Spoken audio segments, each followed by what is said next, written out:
Imagine une île si isolée, où le temps semble s'être arrêté et la vie suit ses propres règles. Ici, les femmes sont encore achetées selon de très anciennes traditions, et le plus curieux, ou peut-être le plus intrigant, est qu'on n'a pas besoin d'argent pour survivre, car tout se négocie avec des coquillages marins, même les femmes. Un paradis naturel avec une biodiversité impressionnante, où la mer, la jungle et le feu cohabitent en parfaite harmonie, mais qui, peu à peu, est en train de disparaître. En réalité, on parle des îles Salomon, un pays si reculé que beaucoup n'arrivent même pas à le trouver sur une carte. Ces forêts cachent des espèces uniques qui n'existent nulle part ailleurs sur Terre, et le fond marin garde les traces de la Seconde Guerre mondiale. Dans la vidéo d'aujourd'hui, on va explorer cette terre de volcans actifs. On va plonger dans des eaux si cristallines qu'on peut voir le fond à des dizaines de mètres de profondeur. Et rencontrer un peuple d'une beauté unique. Ils ont des traits marquants, la peau sombre et les cheveux naturellement blonds. Ça, c'est une caractéristique génétique rarissime et exclusive au peuple de cette région du Pacifique. Dès lors, préparez-vous à découvrir 10 faits surprenants sur ce paradis fascinant, mystérieux et menacé. Un endroit où tradition et nature marchent main dans la main. Avec un peu plus de 700 000 habitants, les îles Salomon forment l'un des pays les moins peuplés du Pacifique. Cependant, le pays est aussi l'un des plus culturellement riches de la planète. La population se compose, en majorité, de peuples mélanésiens. Ils descendent des anciens navigateurs austronésiens. Ces navigateurs sont arrivés dans la région il y a des milliers d'années et ont apporté avec eux des traditions, des croyances et des modes de vie qui façonnent encore le quotidien de l'archipel. La majeure partie des habitants vit dans de petits villages ruraux. Ces villages sont dispersés entre les îles et entourés de forêts et de récifs coralliens. Les maisons sont simples et fabriquées avec du bois et des feuilles de palmier. La vie suit le rythme du soleil et de la mer. Le peuple est connu pour son hospitalité et son fort sens du collectif. Le système traditionnel appelé custom guide la structure sociale. Le custom est un ensemble de règles et de coutumes qui définit tout, du comportement dans les villages aux relations avec la nature. Physiquement, les Salomonais attirent l'attention par leurs traits marquants, comme la peau sombre et les cheveux naturellement blonds. Ça, c'est une caractéristique génétique rare et exclusive au peuple mélanésien de la région. Pendant longtemps, les chercheurs ont cru que c'était le résultat d'un métissage européen. Mais des études ont prouvé que c'est une mutation unique, héritée directement de leurs ancêtres locaux. Sur le plan spirituel, le pays est majoritairement chrétien. Cela est le résultat de l'influence missionnaire européenne au cours du XIXe siècle. Les églises sont présentes jusque dans les villages les plus reculés, et le dimanche est un jour sacré de prières et de repos. Même avec l'avancée de la modernité, une bonne partie de la population vit encore comme ses ancêtres. Ils pêchent, cultivent la terre et célèbrent les cycles de la vie avec de la musique et des danses. Ce lien avec les racines fait du peuple des îles Salomon l'un des plus authentiques et fiers du Pacifique. Aux îles Salomon, la danse est bien plus que de l'art. La danse est un langage spirituel et ancestral. C'est une forme de communication entre le peuple, la nature et les esprits des ancêtres. Chaque île possède son propre style, son rythme et ses instruments. Ça fait de l'archipel une véritable mosaïque culturelle en mouvement. L'un des styles les plus emblématiques est le Swahong, pratiqué sur les îles de Bellona et Rennell. Cette danse est une célébration collective, marquée par des mouvements circulaires, des chants répétitifs et une énergie vibrante qui enveloppe toute la communauté. Les participants ont l'habitude de se peindre le corps avec de l'argile et du charbon. Cela symbolise l'union entre l'homme et la terre, et c'est un geste qui renforce la spiritualité et le respect envers la nature. Une autre tradition marquante vient des peuples de la province de Malaïta. Là-bas, des danses comme le tui-tui représentent la pêche et la mer. Les mouvements imitent l'action de ramer, de jeter les filets et d'observer les oiseaux au-dessus du bateau. Cela exprime le lien profond entre le peuple et l'océan, qui est sa source de vie et de subsistance. Les costumes utilisés dans ces danses portent également des significations symboliques. Les vêtements sont faits de feuilles de palmier, de masques en bois, de coiffes à plumes et d'ornements en coquillages. Ces éléments représentent la force, la fertilité et la connexion spirituelle. Dans certaines régions, les hommes forment de grands cercles, frappent les pieds avec force sur le sol et entonnent des cris en chœur. Dans d'autres régions, les femmes dansent avec légèreté et balancent des jupes faites de fibres naturelles et de feuilles sèches. Ces chorégraphies hypnotisent ceux qui regardent. Les représentations les plus intenses ont lieu la nuit éclairées uniquement par la lueur des feux de joie. Le son profond des tambours traditionnels se mélange au vent et au bruit des vagues. Ça crée une atmosphère presque mystique. Pour le peuple salomonais, danser, c'est maintenir vivante l'âme de la culture. C'est se rappeler qui ils sont, d'où ils viennent, et réaffirmer le lien éternel entre l'homme, la terre et l'esprit des ancêtres. La nourriture des îles Salomon est un mélange de simplicité, de tradition et de saveur. Ici, le peuple voit l'aliment comme un cadeau de la nature. Tout ce qu'on y mange vient directement de la terre ou de la mer. Les plats les plus courants contiennent du poisson frais, de l'igname, du taro, du manioc et de la patate douce. Et bien sûr, de la noix de coco, qui s'utilise de plusieurs façons. Les locaux utilisent le lait de coco autant pour cuisiner les viandes et les poissons que pour adoucir des desserts simples. Ça donne ce goût crémeux et caractéristique de la cuisine du Pacifique. L'un des plats les plus traditionnels est le poi. C'est une pâte épaisse faite à partir de racines de taro fermentées. On sert le poi froid ou tiède, souvent accompagné de poissons grillés ou de légumes cuits dans des feuilles de bananier.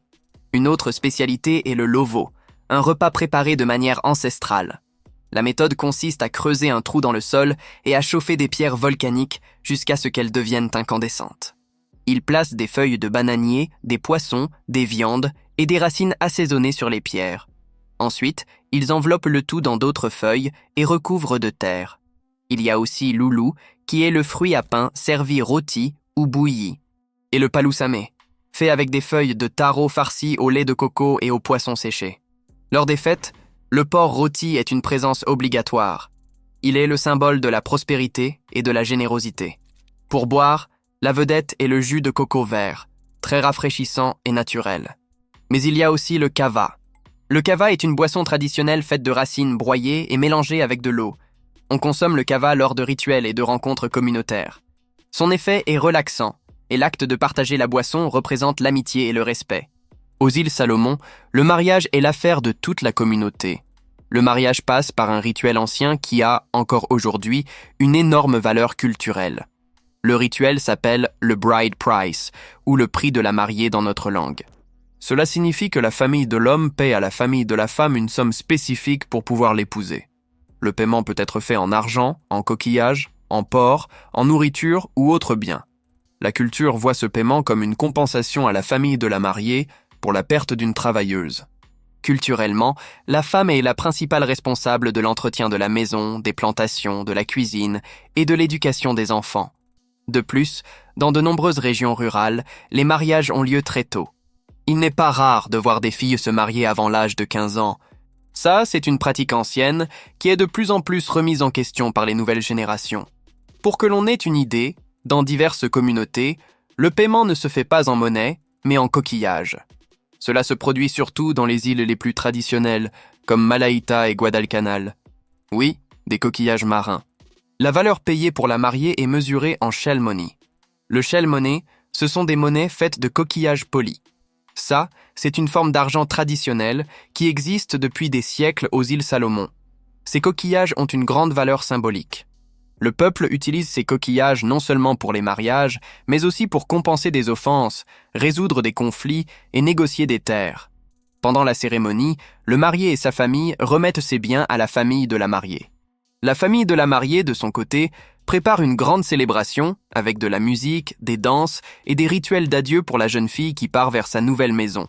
Bien qu'il s'agisse d'une pratique ancestrale, le prix de la mariée est aujourd'hui sujet à débat et à transformation. Beaucoup de jeunes considèrent que la coutume renforce l'idée que la femme est une possession. Pendant ce temps, d'autres défendent qu'il s'agit d'une forme de respect et d'union entre les familles. Ils croient que le rituel préserve les pratiques qui renvoient au système du custom. Le fait est que, derrière toute la beauté des îles Salomon, il existe une menace silencieuse qui avance d'année en année. Ce paradis naturel figure parmi les pays les plus vulnérables de la planète face aux changements climatiques et aux catastrophes naturelles. La majeure partie des îles se trouve à seulement 1 à 3 mètres au-dessus du niveau de la mer. De petites communautés côtières ont déjà commencé à disparaître lentement. Pour les scientifiques, les îles Salomon sont l'un des exemples les plus alarmants de l'impact du réchauffement climatique. L'augmentation de la température des océans fait monter le niveau de la mer d'environ 8 mm par an. Ça, c'est presque le triple de la moyenne mondiale. Cette élévation provoque une érosion constante sur les plages et détruit des villages entiers. Certaines petites îles ont déjà cessé d'exister. Avec elles, des familles ont perdu leurs maisons, leurs plantations et une partie de leur histoire. Mais la mer n'est pas le seul ennemi. Les îles Salomon sont situées sur ce qu'on appelle la ceinture de feu du Pacifique. Ça, c'est l'une des régions les plus géologiquement actives du monde. Ici, les tremblements de terre, les éruptions et les tsunamis ne sont pas des événements rares. Ils font partie de la vie quotidienne. En l'an 2007, un grand tremblement de terre a provoqué un tsunami qui a détruit des dizaines de villages. Ce désastre a laissé des milliers de personnes sans abri. Depuis lors, la région continue d'enregistrer des secousses mineures avec une grande fréquence. Les cyclones tropicaux sont un autre défi constant. À chaque saison, des tempêtes violentes traversent l'archipel. La majorité des familles dépend de l'agriculture et de la pêche. C'est pourquoi chaque catastrophe naturelle signifie des mois de pénurie et d'incertitude. Même face à tant de menaces, le peuple des îles Salomon résiste avec courage et foi. Le pays a une économie qui reflète la simplicité et les défis d'une nation.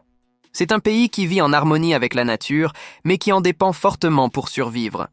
Isolé au cœur du Pacifique, l'archipel a une base économique principalement tournée vers l'agriculture, la pêche et l'exploitation forestière. Ces activités soutiennent la plus grande partie de la population et maintiennent les traditions vivantes.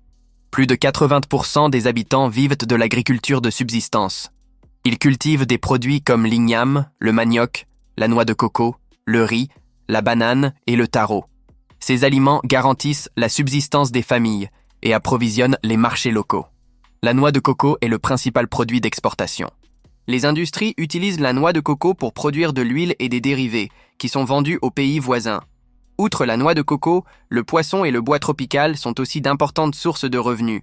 Cependant, l'exploitation incontrôlée des forêts est devenue une préoccupation environnementale croissante. Le tourisme est un autre secteur qui commence à gagner du terrain. Le tourisme attire les visiteurs à la recherche de plages vierges, de plongées dans les récifs coralliens et d'un contact direct avec les cultures tribales. Malgré un grand potentiel, le pays fait encore face à de graves limitations d'infrastructures. Il y a peu de routes pavées, le transport est difficile entre les îles et l'accès à l'électricité est très limité dans les zones rurales. Tout cela fait que le développement avance à un rythme très lent. La pauvreté est une réalité visible. On estime qu'un grand nombre d'habitants vit avec moins de 2 € par jour. Dans de nombreux villages, l'argent ne circule presque pas. L'économie dépend aussi de l'aide individuelle et des groupes externes. Des personnes et des entreprises créent des initiatives pour connecter les communautés et organiser les revenus. Tout cela permet aux gens de recevoir l'argent en monnaie réelle. Dans plus de 60 pays partenaires, les populations font face à des limitations dans leurs sources de revenus et subissent une grande influence de la presse locale juste après. Le peuple a appris à vivre avec ce que la terre et la mer offrent. Ils le font avec respect, gratitude et un profond sens de la communauté. Cette forte connexion avec la nature continue d'être la base de leur économie et aussi de leur propre identité. Numéro 1. Géographie. Eh bien, les îles Salomon sont littéralement sur le feu. L'archipel repose sur l'une des zones les plus instables de la planète. Dans cette zone, les plaques tectoniques du Pacifique et de l'Australie se heurtent constamment. Cela a donné naissance à une chaîne de volcans qui a façonné non seulement le relief des îles, mais aussi les croyances et le mode de vie de son peuple. Certains de ces volcans sont endormis depuis des siècles. D'autres sont toujours en vie et crachent de la fumée et des cendres qui se mélangent aux nuages. Parmi les plus impressionnants se trouve le mont Tinakula, situé sur une petite île isolée. C'est un volcan actif et difficile d'accès. Il est connu pour expulser une lave brûlante qui descend jusqu'à rencontrer la mer. Ça, c'est un spectacle naturel aussi beau que dangereux. Il y a aussi le mont Balbi. Ça, c'est le point culminant du pays, avec plus de 2700 mètres d'altitude. Il est recouvert par des forêts et des rivières. Et il est entouré de légendes locales qui le décrivent comme la demeure des dieux. Pour les habitants locaux, les volcans sont perçus comme des esprits puissants. Malgré le danger constant, la population croit que chaque éruption est une forme de communication entre le monde des vivants et le monde des ancêtres.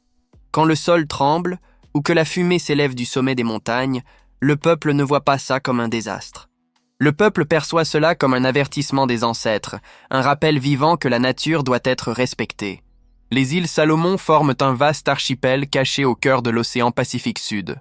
Le pays est situé au nord-est de l'Australie et à l'ouest du Vanuatu. Ce sont plus de 990 îles, éparpillées comme de grandes émeraudes sur la mer bleu turquoise. Parmi celles-ci, un peu plus de 300 sont habitées. Pendant ce temps, beaucoup d'autres restent pratiquement vierges de toute civilisation moderne. Le pays a une superficie totale d'environ 28 000 km². Cette taille est juste un peu plus grande que la région de la Bretagne en France. Mais sa géographie est étonnamment diverse. Une grande partie du territoire est d'origine volcanique. Ça, c'est le résultat de la collision directe entre les plaques tectoniques qui façonnent encore aujourd'hui le relief de la région. C'est pourquoi les beaux paysages changent radicalement d'une île à l'autre. Certaines îles sont couvertes de jungles tropicales denses et de montagnes escarpées, tandis que d'autres îles sont plates, ornées de grands palmiers et de lagons cristallins. Chaque île possède son propre paysage, son propre rythme et même sa propre histoire. De plus, le pays abrite des récifs coralliens qui comptent parmi les plus beaux et les mieux préservés de la planète. Ce sont de véritables jardins sous-marins qui abritent une biodiversité impressionnante. Le climat du pays est tropical. C'est un climat tropical humide tout au long de l'année, avec des pluies abondantes et une température moyenne d'environ 27 degrés Celsius. L'humidité constante maintient la végétation toujours luxuriante. Ça transforme les îles Salomon en l'un des écosystèmes les plus vivants et colorés de tout le Pacifique. Mais ce qui impressionne le plus aux îles Salomon, c'est son isolement. Les voyageurs ne peuvent atteindre bon nombre des villages qu'en utilisant des bateaux. Et il y a des endroits où la présence d'étrangers cause encore beaucoup d'étonnement. C'est un territoire où la modernité arrive très lentement, demandant presque la permission à la nature elle-même. Les îles Salomon sont un véritable sanctuaire naturel. Grâce à l'isolement géographique et au climat humide et chaud, l'archipel abrite l'une des biodiversités les plus riches et intactes de la planète. Ces forêts tropicales en sont les principales vedettes. Ces forêts cachent plusieurs espèces qui n'existent nulle part ailleurs sur Terre. Un bon exemple est le corbeau des Salomon, très connu pour son intelligence hors du commun. Certains chercheurs le considèrent comme l'un des oiseaux les plus intelligents au monde. On remarque aussi le perroquet des Salomon, avec ses plumes vertes et rouges très vibrantes, et le pigeon impérial, que les habitants locaux considèrent comme un fort symbole de chance. Parmi les animaux les plus surprenants se trouve le rat géant de Vangunu. Les scientifiques n'ont découvert l'espèce qu'en l'an 2017. Il est considéré comme l'un des plus grands rongeurs de la planète. Et il y a aussi la chauve-souris frugivore géante. L'envergure des ailes de cette chauve-souris peut dépasser 1 mètre.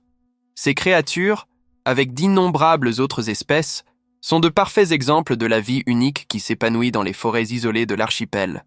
Mais c'est au fond de la mer que la nature des îles Salomon atteint sa splendeur maximale.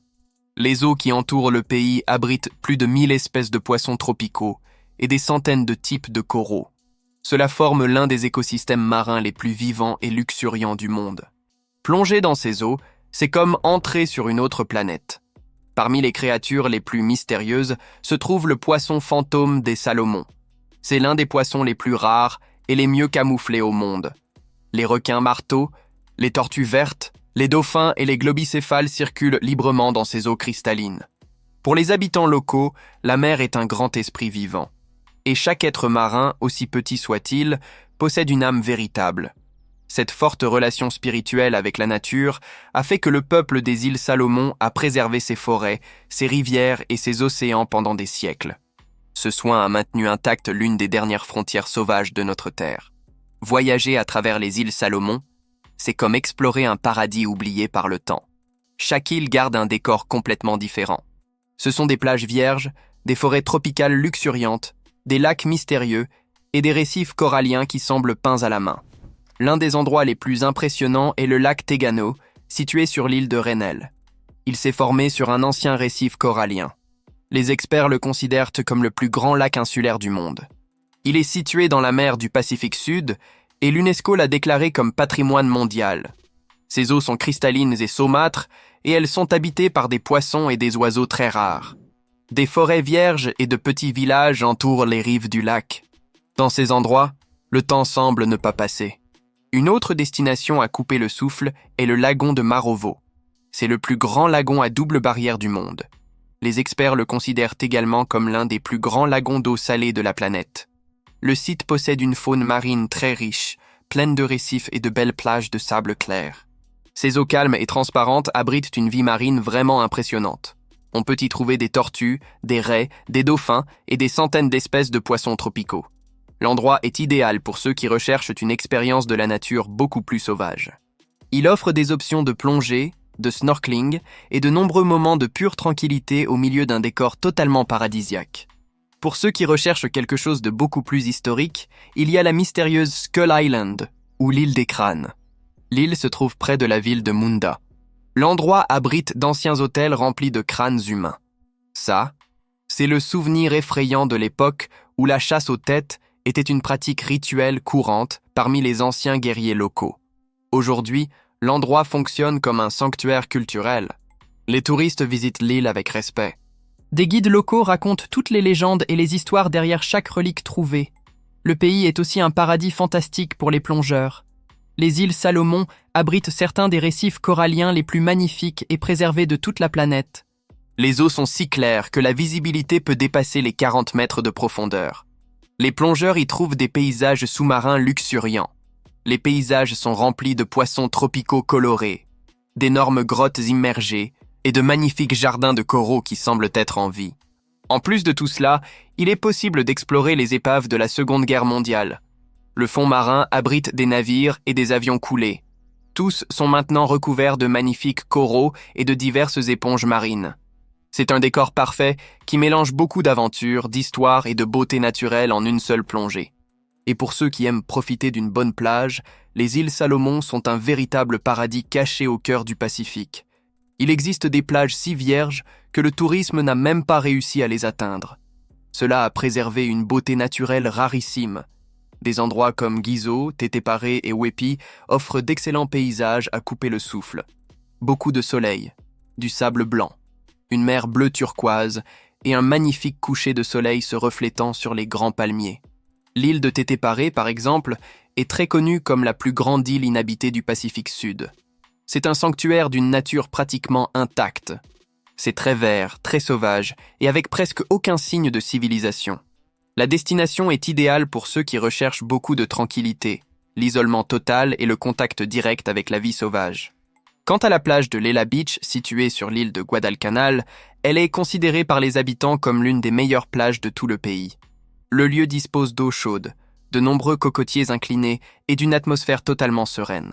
C'est l'endroit parfait pour nager, pour se détendre ou simplement pour admirer l'horizon infini des eaux du Pacifique. Aux îles Salomon, chaque île existante est un monde à part, et chaque nouveau paysage découvert semble tout droit sorti d'un rêve. C'est l'un des rares endroits de la planète où la nature est encore totalement souveraine et où l'être humain n'est que son grand invité. Les îles Salomon sont l'un des endroits les plus fascinants et les plus énigmatiques de toute la planète. C'est un pays incroyable où le passé est encore très présent, où le temps semble suivre son propre rythme et où la nature règne encore en maître absolu. Ce ne sont là que quelques-uns des faits les plus surprenants sur ce grand paradis oublié au cœur du Pacifique. Maintenant, répondez dans les commentaires. Qu'est-ce qui a le plus attiré votre attention dans l'enquête d'aujourd'hui? Abonnez-vous et soutenez cette enquête pour plus de documentaires.